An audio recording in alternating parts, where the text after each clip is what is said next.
טוב, אתם מכירים את כל הזרים האלה, זר מתוק וזה, תמיד לקחו את כל העציצים ושדרגו אותם לדברים, אז עכשיו מישהי עשתה משהו נורא נחמד, זה נקרא בייבי קייקס, ליולדת, עציץ של כל מיני דברים, אביזרים ראשונים שהתינוק צריך, גרביים קטנות, את הגופיות, גם חושבים על היולדת, יש את השוקולדים, ממש עציץ עם כל הדברים שצריך לתינוק, אותו דבר גם כאן, ויש גם, תראו איזה יופי, בצורת עוגה.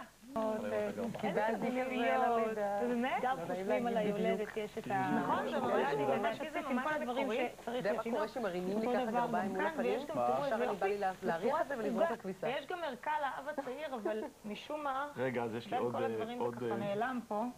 זה נורא חמוד.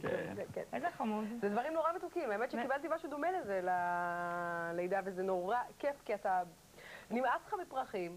נכון. כל החדר שלך כבר גם ככה, אם זה במלוניות היום שיש בכל מקום. וזה גם שימושי, וכל מה שצריך. זה מאוד שימושי. השתמשתי בכל מה שהיה שם, כולל הדובי.